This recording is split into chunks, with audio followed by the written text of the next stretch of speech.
গণমাধ্যম কর্মী ও ভুক্তভোগীদের নিয়ে আয়নাঘর পরিদর্শন করলেন প্রধান উপদেষ্টা। অন্তর্বর্তী সরকার আইনি দলিল ও জনগণের ইচ্ছা দিয়ে সমর্থিত, হাইকোর্টের পূর্ণাঙ্গ আদেশ প্রকাশ। ব্যাংক পুঁজিবাজার লুটপাটের কারিগর সালমান রহমান, খেলাপির খাতায় নাম না ওঠাতে নানা অপকৌশল।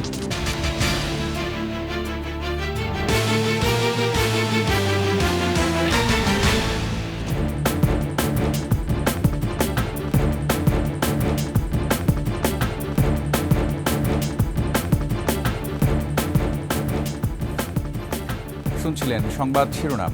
আমন্ত্রণ ২১ দুপুরের সংবাদে, সাথে আছি রক্তিম ত্রিপুরা। দর্শক, ২১ টেলিভিশনের সংবাদ একই সাথে সরাসরি দেখতে পাবেন আমাদের ফেসবুক পেজ www.facebook.com/2124 অনলাইনে। এছাড়া সাবস্ক্রাইব করতে পারেন www.youtube.com/@21 ইটিভি চ্যানেলে। দেশি বিদেশি গণমাধ্যমের প্রতিনিধি দল ও ভুক্তভোগীদের নিয়ে আয়নাঘর পরিদর্শন করেছেন অন্তর্বর্তী সরকারের প্রধান উপদেষ্টা অধ্যাপক ডক্টর মোহাম্মদ ইউনুস। রাজধানীর ৩টি স্থানে আয়নাঘর পরিদর্শন করেন প্রধান উপদেষ্টা। তার সাথে ছিলেন আইন উপদেষ্টা আসিফ নজরুল, গণপূর্ত উপদেষ্টা আদিলুর রহমান খান, মাহফুজ আলম ও উপদেষ্টা আসিফ মাহমুদ সজীব ভুইয়া। পরে বলেন, আইএমএ জাহেলিয়াত প্রতিষ্ঠা করে গেছে আওয়ামী লীগ সরকার। যারা এমন অপরাধের সাথে জড়িত তাদের বিচার করা হবে। নির্যাতনের প্রমাণ যাতে কেউ ধ্বংস করতে না পারে সেজন্য তিনি আয়নাঘরগুলো সিলগালার নির্দেশ দেন। এর আগে গত বৃহস্পতিবার উপদেষ্টা পরিষদের বৈঠকে প্রধান উপদেষ্টার আয়নাঘর পরিদর্শনের সিদ্ধান্ত হয়। ১৯ জানুয়ারি প্রধান উপদেষ্টার প্রেস উইং জানায়, গুম সংক্রান্ত তদন্ত কমিশন প্রধান উপদেষ্টার সাথে একটি বৈঠক করেছে। সে বৈঠকে প্রধান উপদেষ্টাকে গুমের ঘটনায় তদন্তের অগ্রগতি সম্পর্কে জানানো হয়। কমিশনের সদস্যরাই সে সময় প্রধান উপদেষ্টাকে আয়নাঘর পরিদর্শনের আহ্বান জানান। আইএমএ জাহেলিয়াত বলে একটা কথা আছে। এই গত সরকার এই আইএমএ জাহেলিয়াতকে প্রতিষ্ঠিত করে গেছে সর্বক্ষেত্রে। এটা তার একটা নমুনা। আর আমি কমিশনকে ধন্যবাদ জানাচ্ছি। তারা বহু কষ্ট করেছে। অন্যান্য কমিশন তো তারা করেছে, অন্তত তারা নিজেদের ঘরে বসে করতে পেরেছে। এদেরকে গুম কমিশনের যেটা, তারা কোদালা এগুলো আবিষ্কার করার জন্য আসতে হয়েছে, তাদেরকে বের করার জন্য। কিসের মধ্যে লুকিয়েছিল, কারা কি করেছে, এখনো ধ্বংসাবশেষ আমরা দেখতেছি। কাজে আমরা দেশের যে চূড়ান্ত অবনতি, চূড়ান্ত রূপ দেখলাম, সর্বক্ষেত্রে এটা তার একটা প্রতিচ্ছবি। একদিন এগিয়ে আজ জাতিসংঘের ফ্যাক্ট ফাইন্ডিং মিশন বাংলাদেশে গত বছরের জুলাই আগস্টে সংঘটিত মানবাধিকার লঙ্ঘনের তদন্ত প্রতিবেদন প্রকাশ করবে। জাতিসংঘের মানবাধিকার বিষয়ক হাই কমিশনারের দপ্তর জানিয়েছে, আজ বেলা ২:৩০টায় জেনেভায় এ প্রতিবেদন প্রকাশ করা হবে। এর আগে জাতিসংঘের মানবাধিকার বিষয়ক হাই কমিশনারের দপ্তর ১৩ ফেব্রুয়ারি তদন্ত প্রতিবেদন প্রকাশ করা হবে বলে জানিয়েছিল। এদিকে পরিবর্তিত তদন্ত প্রতিবেদন প্রকাশ উপলক্ষে আজ জেনেভায় সংবাদ সম্মেলন হবে। এতে জাতিসংঘের মানবাধিকার বিষয়ক হাই কমিশনার ভলকার তুর্ক উদ্বোধনী বক্তব্য প্রদান করবেন। এছাড়া প্যানেল সদস্য হিসেবে আরও উপস্থিত থাকবেন জাতিসংঘের মানবাধিকার বিষয়ক দপ্তরের এশিয়া প্রশান্ত মহাসাগরীয় অঞ্চল প্রধান রোরি মঙ্গাভেন, মানবাধিকার কর্মকর্তা জ্যোৎস্না পৌদল এবং প্রধান মুখপাত্র রাভিনা সামদাসানি। অন্তর্বর্তী সরকার আইনি দলিল ও জনগণের ইচ্ছা দ্বারা সমর্থিত। অন্তর্বর্তী সরকারের গঠন ও শপথ বিষয়ে সুপ্রিম কোর্টের কাছে পাঠানো রেফারেন্স ও মতামতের প্রক্রিয়া চ্যালেঞ্জ করে দায়ের করা রিটের পূর্ণাঙ্গ আদেশে এমন মন্তব্য করেছেন হাইকোর্ট। বিচারপতি ফাতেমা নাজিব ও বিচারপতি শিকদার মাহমুদুর রাজির সমন্বয়ে গঠিত হাইকোর্ট বেঞ্চ গত ১৩ জানুয়ারি রিটটি সরাসরি খারিজ করে আদেশ দেন। রিটটি ভ্রান্ত ধারণা, বিদ্বেষ প্রসূত ও হয়রানিমূলক বলে উল্লেখ করে তা সরাসরি খারিজ করা হয়। হাইকোর্টের পূর্ণাঙ্গ আদেশে বলা হয়, বাংলাদেশের রাষ্ট্রপতি এক অনন্য পরিস্থিতিতে সংবিধানের ১০৬ অনুচ্ছেদ অনুযায়ী উপদেষ্টামূলক মতামত গ্রহণ করেন, তাই এটি আইনি দলিল দিয়ে সমর্থিত। পূর্ণাঙ্গ আদেশে আরও বলা হয়, ২০২৪ সালের জুলাই আগস্টে যে গণ অভ্যুত্থান হয়েছিল তা আমাদের ইতিহাসের অংশ এবং আশা করি আগামী বহু বছর ধরে জনগণ যত্নে থাকবে। হাসিনা সরকারের সময় গুমের ঘটনায় সাবেক সেনা কর্মকর্তা জিয়াউল আহসানকে আন্তর্জাতিক অপরাধ ট্রাইব্যুনালে হাজির করা হয়েছে। আওয়ামী লীগের শাসনামলে গুমের ঘটনায় সাবেক প্রধানমন্ত্রী শেখ হাসিনা, পুলিশের সাবেক মহাপরিদর্শক বেনজির আহমেদ ও সাবেক প্রধানমন্ত্রীর নিরাপত্তা উপদেষ্টা তারেক সিদ্দিকী সহ ১২ জনের বিরুদ্ধে গত ৬ জানুয়ারি গ্রেপ্তারি পরোয়ানা জারি করে ট্রাইব্যুনাল। ট্রাইব্যুনালের চেয়ারম্যান বিচারপতি গোলাম মর্তুজা মজুমদারের নেতৃত্বে ৩ সদস্যের বিচারিক প্যানেল ওই আদেশ দেন। একই সাথে এদের মধ্য থেকে যাদের গ্রেপ্তার করা সম্ভব তাদের আজ হাজির করার নির্দেশ দিয়েছিলেন আদালত। একই সঙ্গে এ বিষয়ে অগ্রগতি প্রতিবেদন দাখিল করার নির্দেশ দেওয়া হয়েছিল। এই মামলায় সাবেক সেনা কর্মকর্তা জিয়াউল আহসান আগেই গ্রেপ্তার হয়েছেন। বিএনপি চেয়ারপারসন বেগম খালেদা জিয়াকে চিকিৎসকরা বাসায় গিয়ে দেখে এসেছেন। তার শারীরিক অবস্থা এখন স্থিতিশীল বলে জানিয়েছেন তার ব্যক্তিগত চিকিৎসক ও বিএনপির স্থায়ী কমিটির সদস্য ডাক্তার AZM জাহিদ হোসেন। দেশে ফেরার ব্যাপারে চিকিৎসকদের পরামর্শ সিদ্ধান্ত নেবেন বলে জানান তিনি। ডক্টর ব্যারেট ওনাদের তত্ত্বাবধানে চিকিৎসাধীন আছেন এবং ওনার চিকিৎসা ওনার বাসায় থেকেই হচ্ছে এবং বিভিন্ন পরীক্ষা নিরীক্ষা যেগুলো করা দরকার মাঝে মাঝে করা হচ্ছে এবং ওনাকে বাসায় গিয়ে দেখে আসছেন। ওনার শারীরিক অবস্থা এই মুহূর্তে স্থিতিশীল। ম্যাডাম কবে নাগাদ দেশে যাবে, এখানকার চিকিৎসকরা যেই দিন ওনাকে যাওয়ার জন্য পরামর্শ দিবেন বা ওনাকে মনে করবেন যে বিদেশে থেকে দেশে ফেরত যাওয়ার মতো একটি অবস্থার মধ্যে আছেন, তখন ইনশাল্লাহ উনি দেশ থেকে বাংলাদেশে ফেরত যাবেন। জিএমজি এয়ারলাইন্সের মূলা ঝুলিয়ে ব্যাংক ও শেয়ার বাজার থেকে শত শত কোটি টাকা হাতিয়ে নিয়েছেন বেক্সিমকো গ্রুপের কর্ণধার সালমান এফ রহমান। ক্ষমতাচ্যুত প্রধানমন্ত্রী শেখ হাসিনার এই উপদেষ্টা প্রভাব খাটিয়ে নির্দিষ্ট পরিমাণ অর্থ পরিশোধ না করেই সোনালী ব্যাংকের ঋণ পুনঃতফসিলের সুযোগ নিয়েছেন। খেলাপির খাতায় যাতে নাম না ওঠে তা নিশ্চিত করতে অবলম্বন করেছে নানা অপকৌশল, দিয়েছেন মিথ্যা সব তথ্য। সম্প্রতি বাংলাদেশ ব্যাংকের অনুসন্ধানে উঠে এসেছে এসব ভয়াবহ তথ্য। বিস্তারিত সঞ্জয় অধিকারীর রিপোর্টে।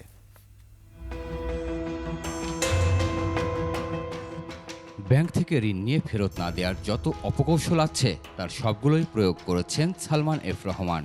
খেলাফি ঋণ পুনঃতফসিল করার নতুন নিয়ম তৈরি করতে বাংলাদেশ ব্যাংককে বাধ্য করেছিলেন সাবেক প্রধানমন্ত্রী শেখ হাসিনার বেসরকারি শিল্প ও বিনিয়োগ উপদেষ্টা। জিএমজি এয়ারলাইন্সের ঋণ পরিশোধে ব্যর্থতার জন্য 2016 সালের আগস্টে সালমান ও তার ভাই সোহেলের সম্পত্তি নিলামে তোলার উদ্যোগ নিয়েও ব্যর্থ হয় সোনালী ব্যাংক। লোন নিয়ে এটা ফেরত দেবেন না এই মানসিকতার মধ্যে যারা ব্যবসা বাণিজ্য করার চেষ্টা করেছেন তাদেরকে সুবিধা দেওয়ার জন্য পুরো সিস্টেমটাকে কিন্তু পরিবর্তন করা হয়েছে বা এটাকে কলুষিত করা হয়েছে। বাংলাদেশ ব্যাংক না, সবগুলো প্রতিষ্ঠানে কিন্তু অনেক রকমের ব্যর্থতা আছে। গত বছরের সেপ্টেম্বরে ব্যাংক পরিদর্শন বিভাগের অনুসন্ধানে উঠে আসে সোনালী ব্যাংকের জিএমজি এয়ারলাইন্সের ঋণ পুনঃতফসিলের জন্য ডাউন পেমেন্ট বাবদ ৩৯,৫৭,০০,০০০ টাকা জমার কথা বলা হলেও জমাকৃত অর্থের পরিমাণ ছিল ৩১ কোটি টাকা। এক্ষেত্রে মিথ্যা তথ্য দিয়ে ঋণ পুনঃতফসিল হয়। এখানে কারা জড়িত তাদেরকে আইডেন্টিফাই করা উচিত। ওই সময় বা যারা নিয়ন্ত্রক সংস্থা ছিল, যারা আসলে দায়িত্বে ছিল, তারা এটা কিভাবে করলো এটা আসলে এখন একটা আলোচনায় এসছে এবং এই সুযোগটা এখন আমি মনে করি যেটা সুযোগটা ব্যবহার করা উচিত। সিআইবিতেও ঋণের তথ্য গোপন করেছে বেক্সিমকো। তৃতীয় পক্ষের দেয়া গ্যারান্টির তথ্য সিআইবি রিপোর্টে দেখানো বাধ্যতামূলক হলেও এক্ষেত্রে তার তোয়াক্কা করেননি সালমান এফ রহমান। জিএমজির ঋণটি শ্রেণীকরণযোগ্য হওয়া সত্ত্বেও অশ্রেণীকৃত হিসেবে দেখানো হয়েছে। এক্ষেত্রে 2024 সালে 4টি ত্রৈমাসিক কিস্তিতে 126,4,00,000 টাকা পরিশোধের কথা থাকলেও সালমান মাত্র 12,50,00,000 টাকা পরিশোধ করেছেন। সালমান রহমান যেসব করে যাচ্ছে সেটা মোটামুটিভাবে যেটাকে ওপেন সিক্রেট বলে সেই রকম ছিল। বাংলাদেশ ব্যাংকের যারা কর্মকর্তা ছিলেন তারা সালমান রহমানের কথায় নীতিমালা পরিবর্তন করেছে। তাদেরকে ঋণ খেলাপি যাতে না হয় সেজন্য রিশিডিউল করার সুযোগ দিয়েছে এবং ব্যাংকগুলোতে তাদের একটা বলা যায় যে একটা ঘাঁটি তৈরি হয়েছিল।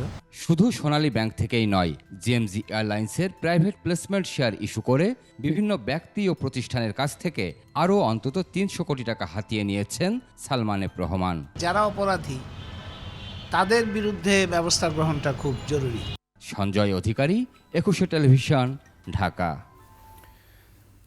দীর্ঘ অপেক্ষার পর পরীক্ষামূলক যাত্রা শেষে যমুনা রেল সেতুতে শুরু হলো যাত্রীবাহী ট্রেন চলাচল। এর মধ্য দিয়ে বঙ্গবন্ধু সেতুতে ইতি ঘটছে ট্রেন চলাচলের। সকাল 10:30টার দিকে রাজশাহী থেকে ছেড়ে আসা Silk City Express Jamuna rail সেতু অতিক্রম করে। এ সময় দুপাশে রেল স্টেশনে ছিল মানুষের আনন্দ উল্লাস। 4.8 কিলোমিটার দীর্ঘ যমুনা রেল সেতুতে 2টি লাইন থাকলেও প্রথমে একটি লাইন দিয়েই উভয় দিকে ট্রেন চলাচল করবে। তবে আগামী 18 মার্চ আনুষ্ঠানিক উদ্বোধন করা হবে। যোগাযোগ উপদেষ্টা সহ কর্মকর্তারা ওই অনুষ্ঠানে থাকবেন। ওই দিন থেকে 2 লাইনে ট্রেন চলাচল শুরু হবে।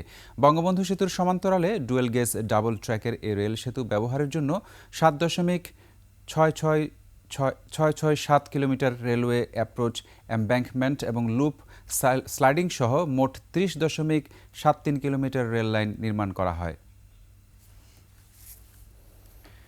নিচ্ছি সংবাদ বিরতি, ফিরে এসে অন্যান্য সংবাদের সঙ্গে আরও যা থাকছে। নদে বিলীন ভিটেমাটি, 16 বছর কারাবাসের পর সব হারিয়ে দিশেহারা সুবেদার ইলিয়াস। আমন্ত্রণ 21 সংবাদে। ওয়ার্ল্ড গভর্নমেন্ট সামিটে অংশগ্রহণের জন্য সংযুক্ত আরব আমিরাত যাচ্ছেন প্রধান উপদেষ্টা ডক্টর মোহাম্মদ ইউনূস। বিকেলে আরব আমিরাতের উদ্দেশ্যে রওনা হবেন তিনি। সম্মেলন সরকারগুলোর মধ্যে কার্যকরী অংশীদারিত্ব ও বৈশ্বিক মতবিনিময় এবং সহযোগিতা বৃদ্ধির মাধ্যমে সরকার ও জনগণের মধ্যকার সেতুবন্ধন সৃষ্টিতে প্ল্যাটফর্মটির উদ্যোগ অব্যাহত রাখবে। প্রধান উপদেষ্টার সম্মেলনে বৈশ্বিক বিভিন্ন চ্যালেঞ্জ মোকাবেলা করতে তার চিন্তা এবং বৈশ্বিক বিভিন্ন ইস্যুতে বাংলাদেশের অবস্থান তুলে ধরবেন।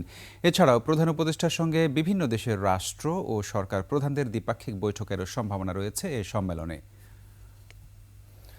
অপারেশন ডেভিল হান্ট আশানুরূপ অস্ত্র উদ্ধার হচ্ছে না বলে জানালেন স্বরাষ্ট্র উপদেষ্টা জাহাঙ্গীর আলম চৌধুরী। গাজীপুরের শফিপুর আনসার ভিডিবি একাডেমিতে বাংলাদেশ আনসার ও গ্রাম প্রতিরক্ষা বাহিনীর প্রতিষ্ঠাবার্ষিকী ও জাতীয় সমাবেশে তিনি বলেন, ধীরে ধীরে সব অবৈধ অস্ত্র উদ্ধার করা হবে। আনসার সদস্যদের যৌক্তিক দাবি গুরুত্ব দিয়ে বিবেচনা করা হচ্ছে বলেও জানান তিনি। অল্প যত পরিমাণ আপনারা আশা করছিলাম অতগুলি হয় নাই, বাট আস্তে আস্তে হয়তো উদ্ধার হবে। আনসার বাহিনী যেগুলি যৌক্তিক দাবি ওইগুলি গুরুত্ব সহকারে বিবেচনা করা হইতেছে, আর যেগুলি অযৌক্তিক দাবি ওইগুলি তো আর বিবেচনা করা হবে না। 16 বছর কারাভোগের শেষে এসে দেখেন নিজের বাড়ি নেই। আড়িয়াল খাঁ নদ কেড়ে নিয়েছে সবকিছু। বলছিলাম পিলখানা হত্যাকাণ্ডে বিস্ফোরক মামলার আসামি সুবেদার ইলিয়াস শিকদারের কথা। সবকিছু হারিয়ে দিশেহারা তিনি। মাদারীপুর প্রতিনিধি নজরুল ইসলাম পলাশের তথ্যচিত্রে ডেস্ক রিপোর্ট। সাবেক বিডিআরের সুবেদার ছিলেন ইলিয়াস শিকদার। পিলখানায় বিডিআর বিদ্রোহের হত্যা ও বিস্ফোরক মামলার আসামি হয়ে জেলে যান তিনি। 23 জানুয়ারি জামিনে মুক্তি পেয়ে আসেন নিজ গ্রাম মাদারীপুর জেলার শিবচর উপজেলার পশ্চিম কাকুরে। এসে এভাবেই খুঁজছেন নিজের বাড়ি, যেখানে তার জন্ম, সেখান দিয়ে বয়ে যাচ্ছে আড়িয়াল খাঁ। 2 ছেলে 1 মেয়ে ও স্ত্রীকে রেখে 16 বছরের জেল জীবন। ফিরে এসে চিনতে পারেননি নিজের সন্তানদেরও। বাবাকে ফিরে পেয়েছেন, আর কিছুই চাওয়ার নেই সন্তানদের। আমাদের ওই রকম কোনো ইচ্ছা আকাঙ্ক্ষা ছিল না যে আমাদের অধিক টাকা পয়সার দরকার, তা না। আমাদের শুধু দরকার ছিল বাবা আমাদের কাছে ফিরে আসুক। 16 বছর বাবা জেলখানা থাকা অবস্থায় যে কষ্টটা আমরা করেছি, আমি রাজমিস্ত্রি কাজ করেছি, 200 টাকা 250 টাকা হাজিরা কাজ করেছি। এর বাড়ি ছিল এই যে নদী, এই যে নদীর ভিতরে আইসা কিছুই চেনে না।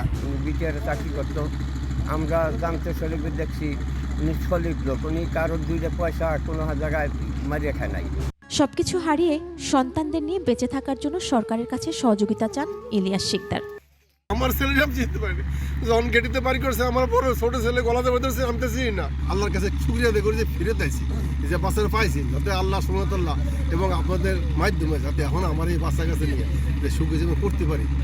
সরকারের মাধ্যমে সরকার যদি আমাদের একটু সাহায্য করে। জীবন থেকে হারিয়ে যাওয়া 16 বছর কি সরকার পূরণ করতে পারবে, এই জিজ্ঞাসা তার। মহিমা পলি, ডেস্ক রিপোর্ট, 21 টেলিভিশন। শেষ করছি 21 সংবাদ। যাবার আগে সংবাদ শিরোনামগুলো আরও একবার। গণমাধ্যম কর্মী ও ভুক্তভোগীদের নিয়ে আয়নাঘর পরিদর্শন করলেন প্রধান উপদেষ্টা। অন্তর্বর্তী সরকার আইনি দলিল ও জনগণের ইচ্ছা দিয়ে সমর্থিত, হাইকোর্টের পূর্ণাঙ্গ আদেশ প্রকাশ। ব্যাংক পুঁজিবাজার লুটপাটের কারিগর সালমান রহমান, খেলাপির খাতায় নাম না ওঠাতে নানা অপকৌশল।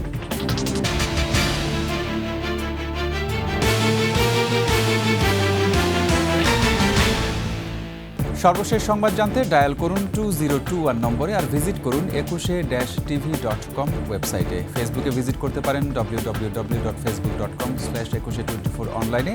এছাড়া সাবস্ক্রাইব করতে পারেন www.youtube.com/@ekushe চ্যানেলে। এতক্ষণ সঙ্গে থাকার জন্য ধন্যবাদ। পরবর্তী সংবাদ বিকাল 5টায় দেখার আমন্ত্রণ রইল। একুশের সাথেই থাকুন।